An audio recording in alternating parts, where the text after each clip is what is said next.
Hey guys, this is David Wynn with the Mortgage Edge podcast brought to you by Click and Close Mortgage.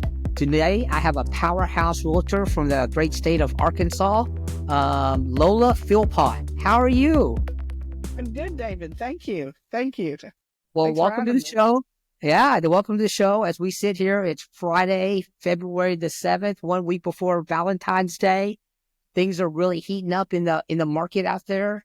But let's kind of talk about you a little bit. So you're a realtor, broker, owner, been in real estate for how long now?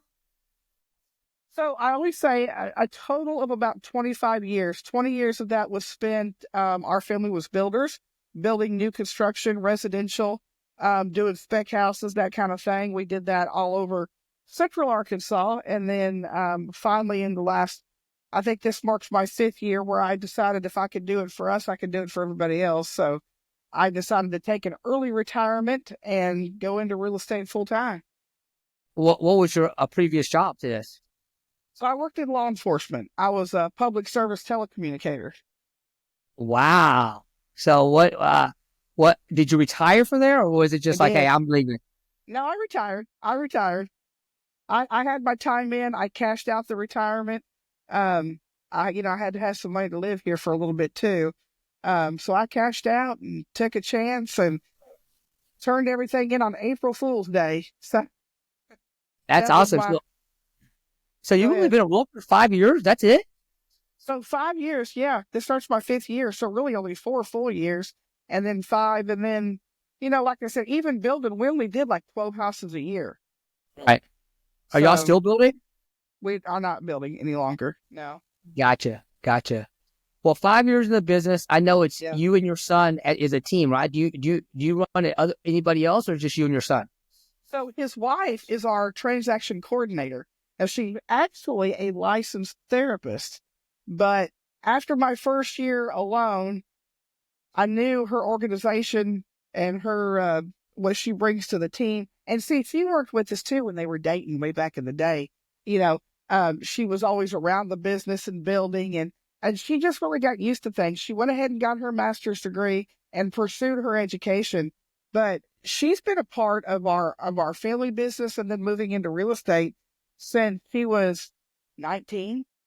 Oh wow. Yeah, So yeah, so tell me, so you started 5 years ago. Your first year, you just came out of the gates swinging, right? You yeah. killed it. Did you have a great year your first year? I did. So I was working. My first thought was, and I think a lot of people think this way, but my first thought was, I'm going to do this quote unquote part time until I get my footing. Well, the first month, just from my sphere of influence, I had 3 properties under contract. Oh, wow. So I was like, and I remember the first time that I actually went on my lunch break and I was working my hind end off trying to get things done for real estate. I was like, okay, it's time to make a decision. I feel like you can do one thing really well. A lot of people can do a couple of things pretty good, but I wanted to do better than pretty good in real estate. Yeah. So, and at this point, I was a single mother.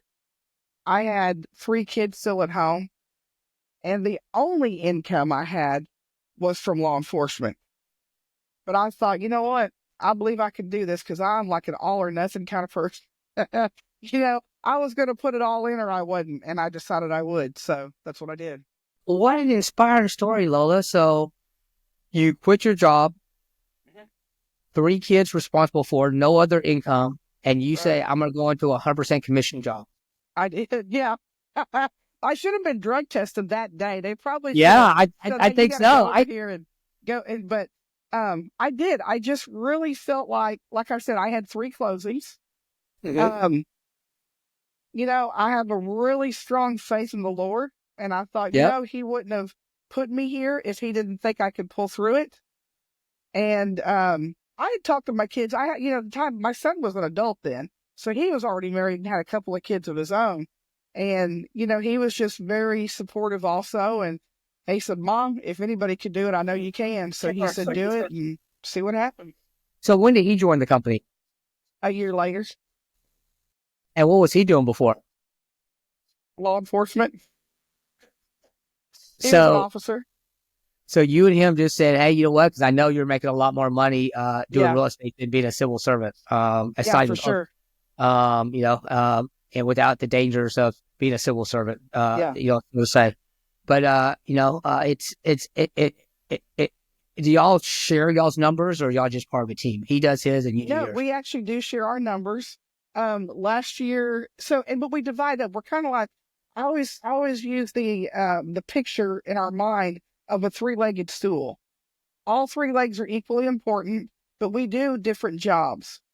Last year I think we had maybe 120 transactions that we did. I would Mm-hmm. probably say, if you look at it black and white, you say, well, Lola, 110 of those were yours. But Yeah. here's what we do, and I use this in listing presentations all the time when I go into it, is we go in there, we share everything 50-50. What people get when they get Team Philpott is not only a mother-son team. When we go to a listing presentation, we all three go.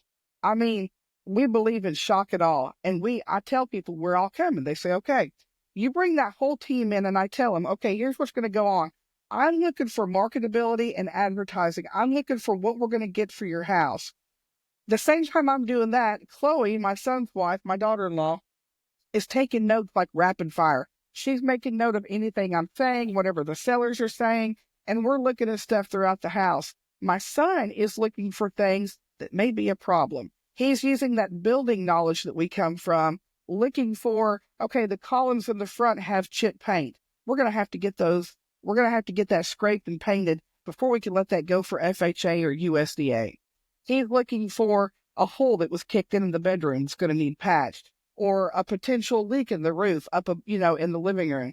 He's looking for things like that and pointing them out. And what we tell people, and I told someone just this morning, just a couple of hours ago, we had a listing presentation.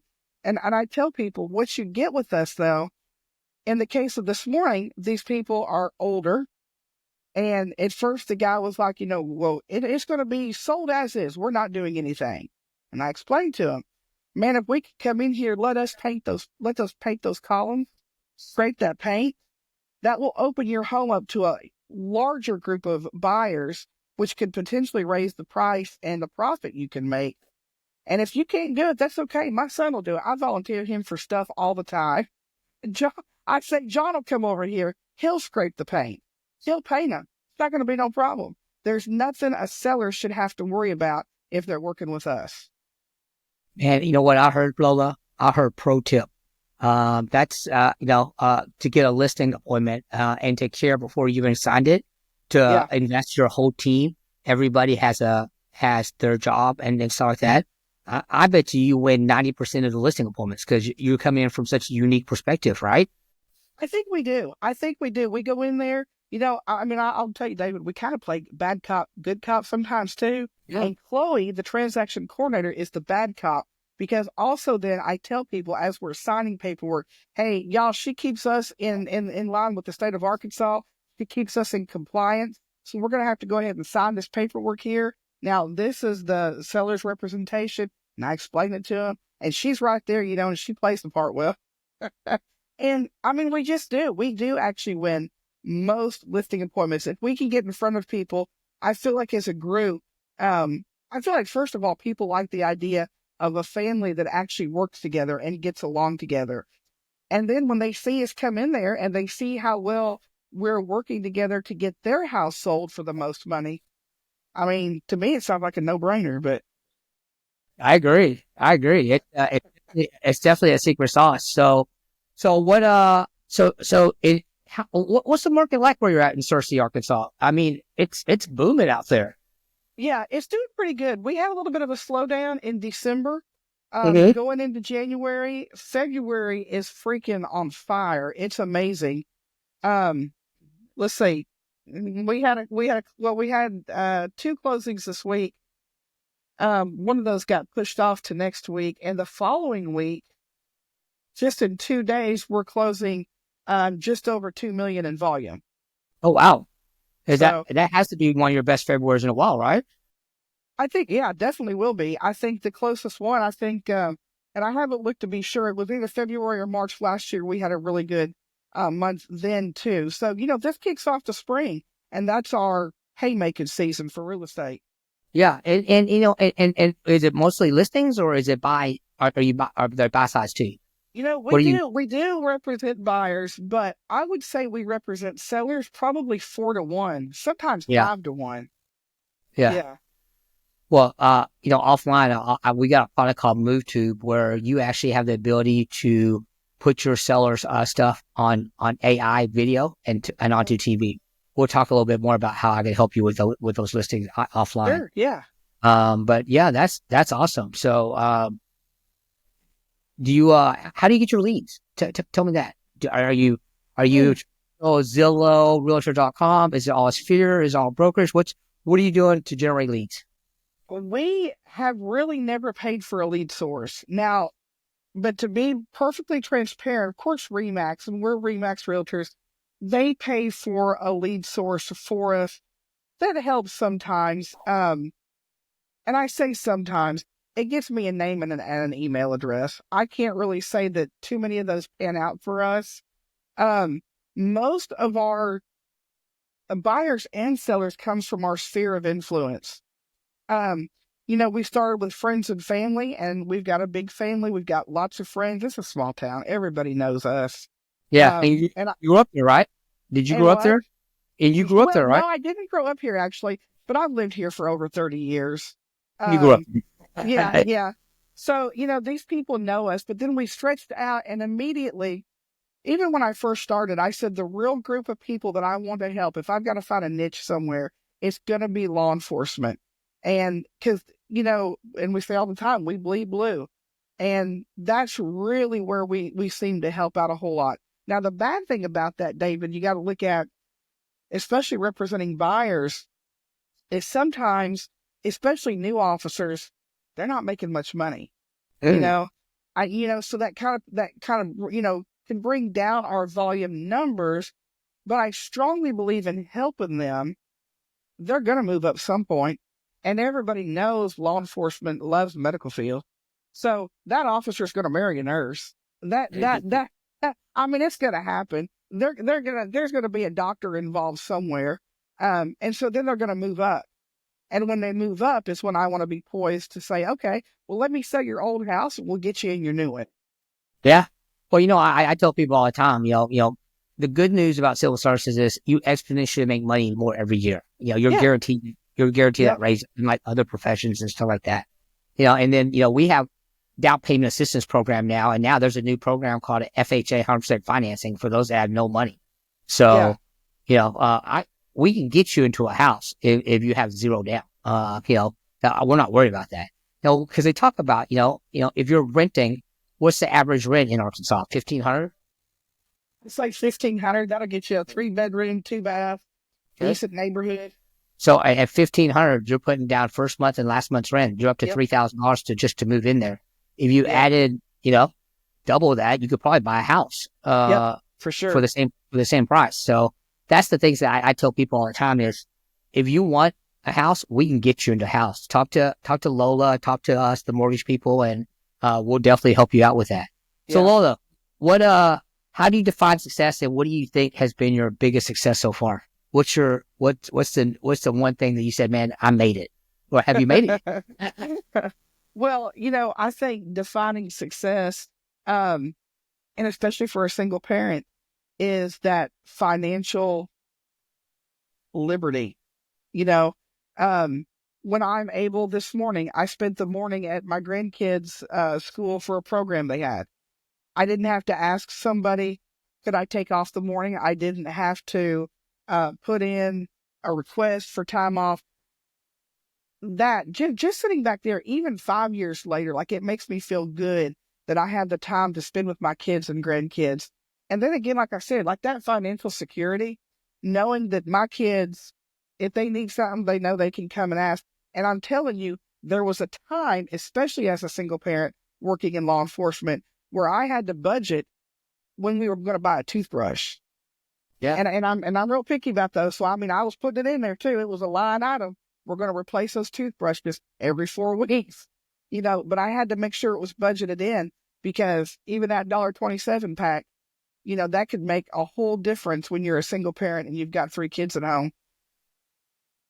It's, and we talk about this. Everybody seems to think that, hey, real estate is financial freedom. It is financial freedom, Yeah. but it also comes with a cost. I tell people all the time, I get to do what I want. If I don't answer to anybody but me. If I want to go to my kids' sporting events, go to school, whatever. Yep. But you know what's always on me? My phone.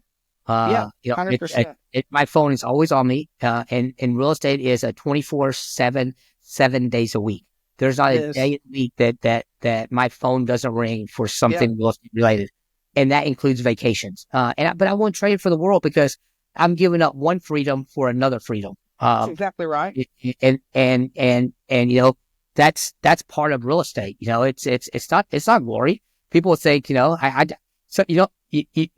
the top realtors are going all day long. Everybody thinks they go to gourmet lunches and dinners. 90% of my realtors that are going are eating at gas stations because they're just trying to get a little nourishment in between showings before they go to the next showing or whatever they exist. It's hard work. So do you have a lot of first-time home buyers in your area? Yeah, I think we get quite a few of them. I love the excitement that a first-time home buyer brings, so I do kind of try to seek them out. If I'm going to represent a buyer, I'd rather represent a first-time home buyer all day, every day, and twice on Sunday. That's awesome. I agree. All right. So what do you think your greatest strength is, and how has it helped you in your life? Because I think I kind of... What were you going to say? Resilience. Resilience. That's exactly what I was going to say. Yeah, for sure. For sure. So how's that helped? Do what? So how's that helped you in life? Well, even in law enforcement, listen, I'm going to tell you, in fact, right before I retired, I was beginning to teach other classes, even at the local university, public service telecommunicating. And there's ways to answer calls, and there's ways to handle emergencies and all this. And it's really weird. And I did it for so long. And I'm telling you, David, I have heard the craziest calls, things that would curl your toenails, things that you hopefully should never have to hear. And I keep some of those calls. I've got like 3 or 4 of them on my laptop right now. Not that I go back and listen to them. I don't. But they remind me where I was, just seeing them there. And I remember each and every call. And they're horrible, horrible calls. But I remember that they're there.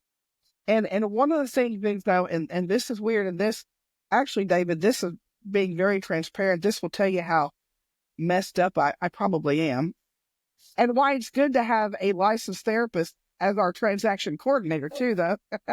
But, I was able to take those calls, even then, the worst thing you can imagine, and then come home and listen to my 6-year-old be upset because she couldn't find her favorite pillow or her favorite teddy bear. You got to change real quick. You got to snap to it. Yeah, because now I'm mom. And it's just, I don't know, I feel like that resiliency brought me into working real estate full time.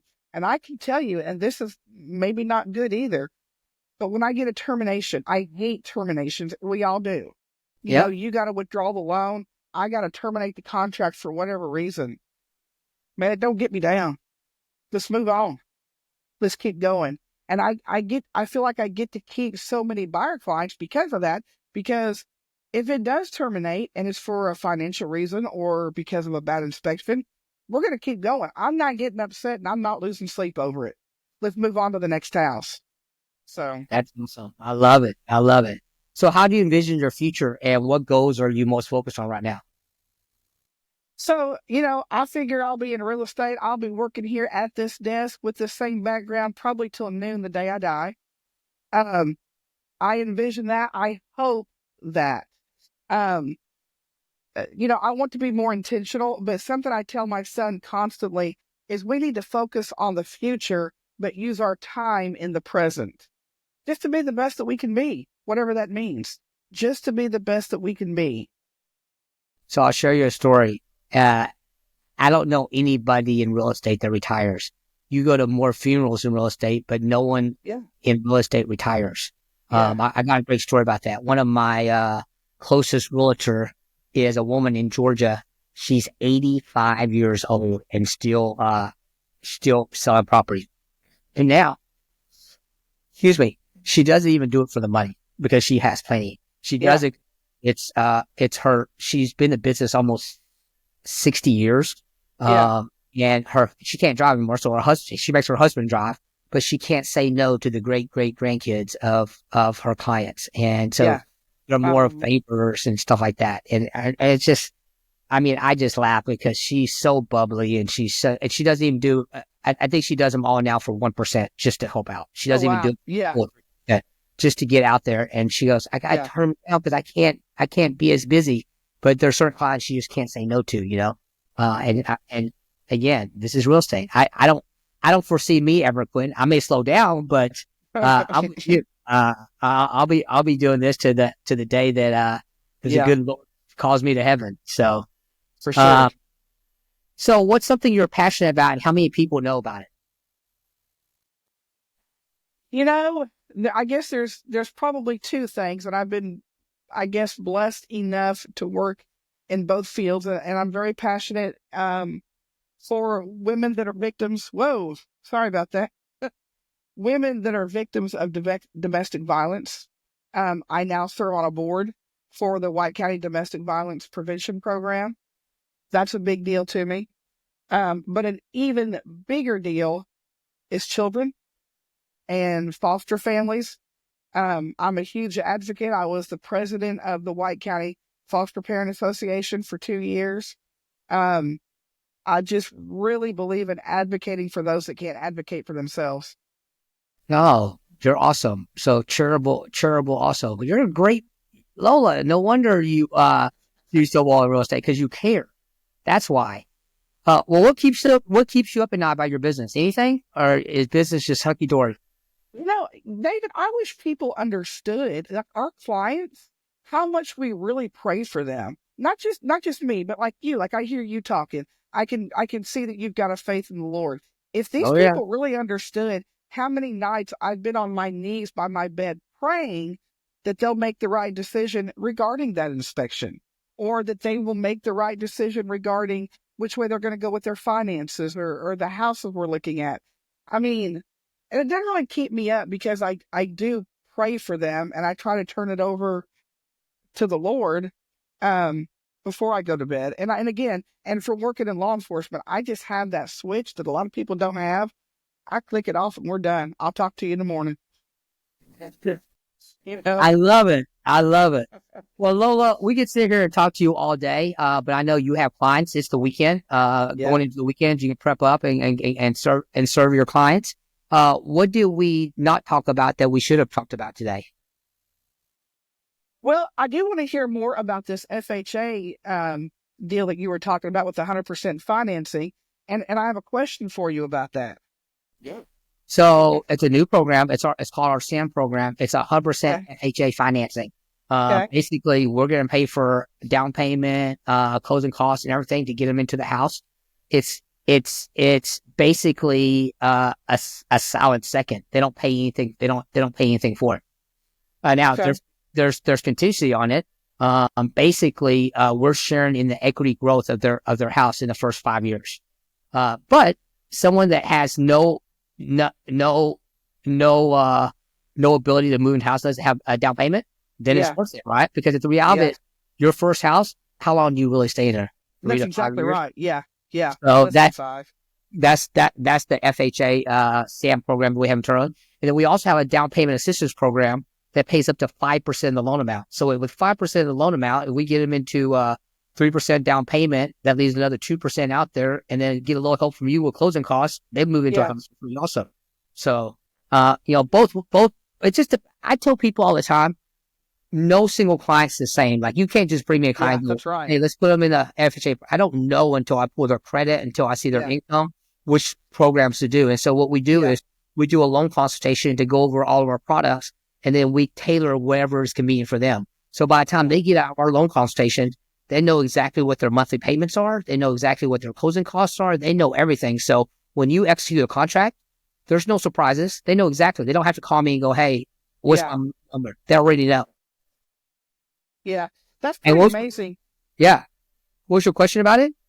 Well, so is there PMI on there? Like if they do the 5%, does that leave and they get a little help from me? I mean, potentially they could only have 10% before they reach PMI. Is that accurate, or am I just way off? So here's the rule. Here's the rule. Hang on, let me give you the rule. If you put 20% down on a conventional loan, there is no PMI. Right. All FHA loans have PMI. The only difference is if you put down 10% or more, the PMI falls off after, I think, 11 years. If you put down less than 10%, then it stays on there forever. That's the FHA. Yeah. So no matter if you put 20% down on FHA, you still would have PMI. That's why you go conventional. Okay.